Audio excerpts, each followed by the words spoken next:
हरे कृष्णा। तो आज हम जानेंगे कि मुक्ति का अधिकारी कौन बन सकता है। वस्तुतः मुक्ति का शाब्दिक अर्थ लोग लगाते हैं कि यह तो मृत्यु की बाद की अवस्था है, जबकि मुक्ति का जो वास्तविक अर्थ है वह है वर्तमान जीवन में हर एक प्रकार के भौतिक कलमों से मुक्त होना।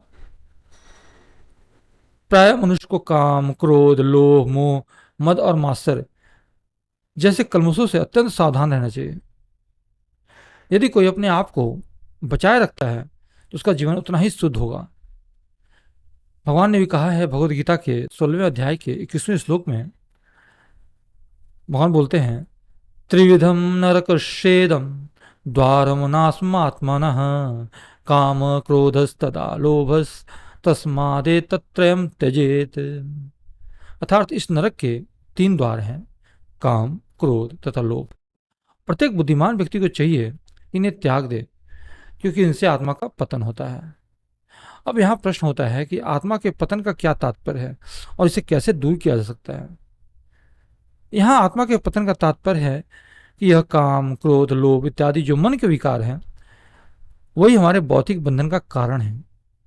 इसी बात को श्रीमद् भागवत के 5वें स्कंद के 6ठे अध्याय के 5वें श्लोक में सुखदेव गोस्वामी बताते हैं, कामो मन्युर्मदो लोभ शोक मोह भयादय कर्म बंधश्च यन्मूलः स्वीकार्यत को नु तद बुध। अर्थात काम, क्रोध, मद, लोभ, पश्चाताप, मोह तथा भय का मूल कारण तो मन ही है, और ये सारे मिलकर कर्म बंधन की रचना करते हैं, यानी कि हमें संसार में बांधते हैं। भला कौन बुद्धिमान होगा जो मन पर विश्वास कर सकेगा।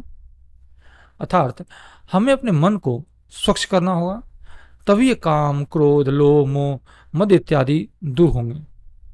अब प्रश्न है कि मन को स्वच्छ करने का उपाय क्या है। तो इसके लिए सबसे पहले हमें श्रद्धा होनी चाहिए। कहा भी गया है ना, श्रद्धावान लभते ज्ञान। अर्थात जब श्रद्धा होगी तभी कोई वैदिक साहित्य में दिए गए दिशा निर्देश का कोई पालन कर सकता है, और फिर धीरे धीरे इन विकारों को दूर कर आत्म साक्षात्कार के पथ पर आगे बढ़ सकता है। इसके लिए फिर सबसे पहले उसे उन भक्तों के संग करना होगा जो पहले से ही इस भक्ति पथ पर आगे बढ़े हुए हैं, एवं उनसे भक्ति के अनुकूल विधि विधानों के बारे में जानना होगा। साथ ही भगवान का कथा श्रवण और भगवान के पवित्र नामों का जप, जैसे हरे कृष्ण महामंत्र का जप करना होगा। लगातार अभ्यास करते रहने से इन विकारों को दूर कर जो वास्तविक सफलता है वो पाई जा सकेगी। वस्तुतः जैसे ही कोई भगवत विषय में रुचि लेने लगता है वो मुक्ति का अधिकारी बन जाता है। हरे कृष्णा।